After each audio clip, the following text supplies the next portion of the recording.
ზოგადად ბიზნესის დაწყება გადამაწყვეტინა რიგმა ფაქტორებმა. პირველ რიგში იმან, რომ 18 წელს რო გავხდი, მახსოვს ძალიან მაგრად მინდოდა მუშაობის დაწყება და რავი ფინანსურად რომ მშობლებზე არ ყოფილიყავი ჩამოკიდებული და 1000 ადგილზე მივედი, არ დამავიწყდება სადღაც ჯერ სადღაც რუსთაველზე იყო რაღაც წარმატების აკადემია ერქვა და რაღაც ფინანსური პირამიდა აღმოჩნდა, მე დაიხურდნენ თან რაღაც რისკის აღებას გთხოვდნენ, 100 ლარის პროდუქტი უნდა იყიდო და აბა თუ გაყიდი მე დაგასაკუთრე რაღაც სიგიჟეები მოკლედ და იქიდან რაღაც ავტომობილ კლუბში წავედი და ასე მოკლედ ძალიან ბევრი ვიარე და აი ვერსად თავი ვერ დავიმკვიდრე რა. თან მაშინ ესე არ იყო რომ იქ გლობალ ეგეთი რაღაცები ქონდა, ეხლა ბოლო 10 წელიწადში ბევრად უფრო მეტად გაჩნდა საშუალებები ვიდრე მაშინ იყო. და ამასთან ერთად გავაანალიზე რომ სადაც არ უნდა იმუშაო და როგორც არ უნდა იმუშაო, ერთ ფინანსურ წყაროზე ჩამოკიდება ვერასდროს ვერ იქნება ნორმალური ცხოვრების გარანტორი. და მინდოდა რომ რაღაცა გვერდით მქონოდა როგორც მინიმუმ დამატებითი შემოსავალი თუ არა სრულფასოვანი ბიზნესი. და თან ბავშვობიდან მიყვარდა რაღაცების გატო და მაი მარკეტზე როდებდი და ყიდდი ხოლმე ნივთებს ძალიან მევასებოდა, ჩავიდოდი ხოლმე სარდაფებში, ეს პაპა ჩემის სარდაფში და ვეძებდი ხოლმე რაღაცებს, ძველ მანებს რაც შეიძლებოდა რომ გამეყიდა და პროცესი მისწორდებოდა მაგრად. ჩემს მოკასთან ერთად დავიწყე ეს საქმე და ქონდა ძალიან მცირე ბიუჯეტი რა და ხა რო გითხრა რომ რაღაცა კოლინგი გქონდა და რაღაც გამოძახილი როა ესა ქონდა გვეკეთებინა არა. სუფთა პრაგმატული გადაწყვეტილება იყო რა, ქონდა ძალიან მცირე ბიუჯეტი, ქონდა 1400 ლარი, რომლიდანაც 700 ჩემმა ძმაკაცმა დადო და 700 მე და ეს 700 ლარიც რო ამეგროვებინა, ამისთვის 450 ლარი მქონდა ხელფასი და 100 ლარზე ვიცხოვრე ზედიზედ 2 თვის განმავლობაში, 3 ლარს და 30 თეთრს დღიური ხარჯი არ გადავაჭარბე ზედიზედ 2 თვე, იმისთვის რომ ეს თანხა ამეგროვებინა. და მეც ვეღარც გაჩავდი, ეს იყო მინიმალური რითიც შეგვეძლო დაწყება. ეხლა ჩვენ არ ვიყავით ისეთი ტექნოლოგიური ტიპები, რომ რაღაც მომავალი ახალი აპლიკაცია შეგვექმნა, რომელსაც მთელი მსოფლიო აითვისებდა ან რაღაც ესეთი სასწაული გავუკეთებინა. ჩვენ უნდა დაგვეწყო რაღაც მარტივით. ეს მარტივი იყო რიტეილინგი. უბრალოდ რიტეილინგით ბაზარი ისედაც გაჯერებული იყო და ერთადერთი ნიშა რაც ვიპოვეთ, რაც საშუალებას იძლეოდა რომ მცირე რაოდენობით ჩამოგეტანა და მოგება ისეთი გენახა რომ გაზრდის საშუალება მოეცა, იყო სწორედ ეს თემატიკა. მიმღებლობაზე ვფიქრობ, რომ ასეთვიზე მარტივად მიიღეს იქიდან გამომდინარე, რომ პირველი ჩვენ გარანტირებული ქონდა ანონიმურობა. ქონდა და გვაქვს კიდეც. და ვფიქრობ, რომ საზოგადოების დიდი ნაწილი რაღაც ქვეცნობიერ დონეზე მაინც ხვდება, რომ ბევრი რაღაც, რასაც ჩვენ მათ ვსთავაზობთ, ეს მათ ჭირდებათ.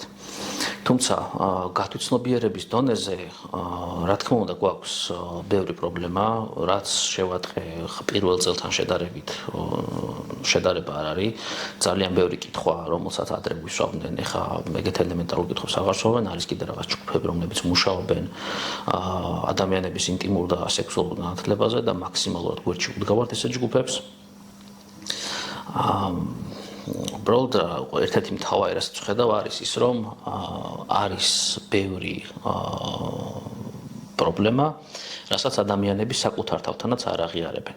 რეალურად ჩვენ ხო არა ვართ რაღაცა ისეთი გარყვნილების ბუდე სიტყვაზე. ჩვენ ადამიანებს თავაზობთ ბევრი ისეთ რაღაცას, რაც მათ ჭირდებათ.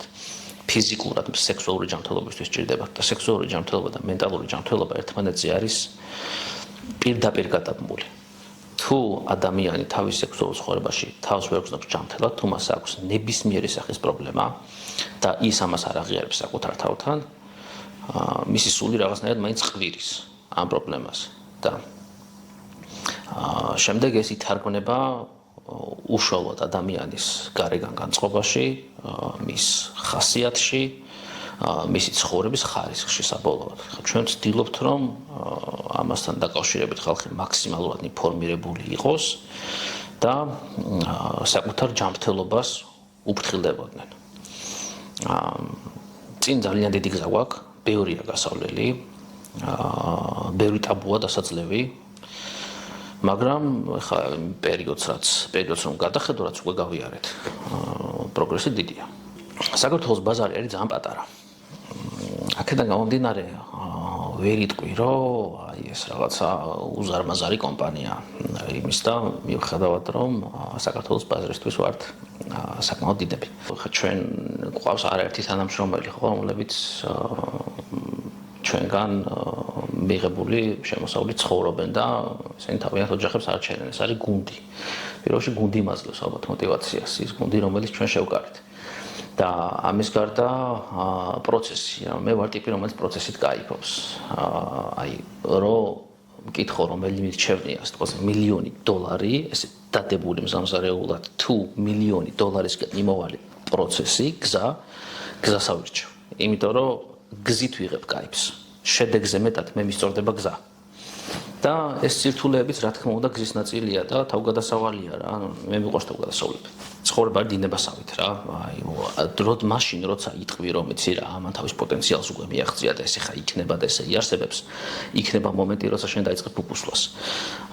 მდინარესავით არის რა. თუ ჩათვალე მიცურვა დინების საწინააღმდეგოდ და თუ შენ შეაჩერებ ცურვა, შენ ავტომატურად წახვალ. აქედან გამომდინარე, რა თქმა უნდა, ჩვენ ყოველთვის ვეძებთ განვითარების გზებს. ეხლა ჩვენ დავდივართ მსოფლიოს მასშტაბით სხვადასხვა ასე ვთქვათ, გამოფენებზე, ფორუმებზე და რაც კი მსოფლიოში ინოვაცია არის ამ თემატიკის შესაბამისად, ჩვენ ვცდილობთ რომ პირველები ვიყოთ, ვინც ამას დანერგავს. შენი რეალური ლიმიტაცია შეზღუდვა არის მხოლოდ და მხოლოდ ის, რასაც შენვე უწესებ საკუთარ თავს. ყოველთვის უნდა ეცადო, რომ რაღაცნაირად 1%-ით უკეთესი იყო, ვიდრე იყავი წინა დღეს. იმიტომ რომ თუ შენ ამას შეძლებ, მაშინ 100 დღეში იქნები საკუთარი თავის საერთოდ განსხვავებული ვერსია. და ეს საერთოდ განსხვავებული ვერსია მიაღწევს იმაზე ბევრად მეტს, იმაზე ბევრად ნაკლებ დროში, ვიდრე შენ შეგიძლია მიაღწიო შენი დღევანდელი თავით. ამისთვის არის ძალიან ბევრი რაღაცა. პირველ რიგში მენტორინგი. აუცილებლად ყველა წარმატებულ ბიზნესს ფიქრობ, რომ უნდა ყავდეს ბიზნესმენს, უნდა ყავდეს მენტორი. ეს მენტორი შეიძლება იყოს ძალიან ბევრი და შეიძლება უფასოდაც მიიღო ეს სერვისები, მაგალითად, რავი, YouTube-ზე ერთი ძალიან მაგარი ადამიანი არის, მარკ ტილბური, ბრიტანელი ბიზნესმენია, რომელიც აი ესე პირდაპირ მოხალისეობრივად, აი თავისი წარმატების გზას შლის. უბრალოდ გამოიწერა და მოусმინე ამ ადამიანს. ტაი ლოპეზი ჩემი ყველაზე საუკეთესო მენტორი, ვისთანაც კი შეხება მქონია. ვფიქრობ, მაგ ადამიანის კურსები ნებისმიერი ადამიანისთვის გამოსადეგარი იქნება, როგორც ბიზნესში, ისე ზოგადად life coaching-ში. და ასევე რა თქმა უნდა ბალანსი რა ყველაფერი ბიზნესი არ არის ცხოვრების თავარი არსი ვფიქრობ რომ არის ბედნიერება და ბედნიერება არის სამკუთხედ შუაში რა და ეს სამკუთხედი იკვრება სამი რაღაცისგან ჯანმრთელობა პირველ რიგში ფინანსური მხარე და სოციალური ურთიერთობები. თუ შენ გადაყევი ფინანსურ მხარეს, მაგრამ ამასობაში შენ დაიკიდე შენი ჯანმრთელობა, თუ ეწევი სვავ, ჭამ ისეთ საჭმელს, რომელიც გასიებს, თუ ღამე ნორმალურად არ გძინავს, თუ ამასობაში მეგობრებს დაკარგავ ისე, რომ საბოლოო ჯამში აღმოაჩენ, რომ წელიწადი ისე გადის, რომ დაბადების დღეზე არავინ არ გეპატიჟება, შენ შეიძლება იშოვო ფული, მაგრამ ერთი იშოვი იმაზე ბევრად ნაკლებს, ვიდრე პოტენციურად შეგილია და მეორე, ბედნიერი ვერ იქნები. შენ მიხვდები, რომ შენ კი არ იშოვე ფული, ფულმა გიშოვა შენ. და ეგეთებისგან თავი უნდა დაიზღვიო. შესაბამისად, უნდა ეცადო, რომ ცხოვრება გქონდეს ბალანსში. რავი, კიდე შემიძლია ძალიან მაგრად ამ რაღაცების გაგრძელება, თუმცა ვფიქრობ, რომ ვინც ეხა იწყებს ბიზნესს და არ აქვს შესაბამისი ბექგრაუნდი ან გადაღეჭილი არ აქვს უკვე რაღაც წიგნებით, ბესტსელერებით მაინც დაიწყოს და რავი, ძალიან ბევრი წიგნი ეხა Rich Dad Poor Dad, მაგალითად ჩემი all time favorite, Lucius Seneca on the Shortness of Time. იგივე ტაი ლოპეზის კურსები ხა Andrew Tate-თან რაღაც პრინციპული განსხვავებები მაქვს, მაგრამ რავი, მაგაზე შეიძლება რომ ჩაუშვდეს და Instagram-ის რილსებს მოусმინოს, ძალიან ბევრი რამეში სწორს ამბობს ეგ ადამიანი. და უბრალოდ თავისი თავი განაწყოს ნებისმიერმა იმ სიხშირეზე რა სიხშირეც მოუტანს მას ამ ფინანსურ წარმატებას რა. და რა თქმა უნდა კიდე სოციალური წერა, იმიტომ რომ თუ ხა აი მითხარი ვინ არის შენი მეგობარი და გეტყვი ხარ შენ ჩვენებური გამოთქმა რო გვაქვს. მაგის ცოტა გათანამედროვებული და დასავლური ვერსია არის, ეგეც ტაილოპედის გამაქვს მოსმენილი, რომ შენი ფინანსური მდგომარეობა არის შენი ხუთი საუკეთესო მეგობრის ფინანსური მდგომარეობის საშუალო. და იცი არის რო დაუფიქრდე რაღაც მაჩი მართალიც არის. ეხლა შეიძლება რა მათემატიკურად ეგრე საშუალო არ დაждდეს, მაგრამ რო შეხედავ რა წრესთანაც გაქვს ურთიერთობა, იგივე ტიპი იჩთები რა. და აქედან გამომდინარე, სტრესს რა თქმა უნდა გასათვალისწინებელია.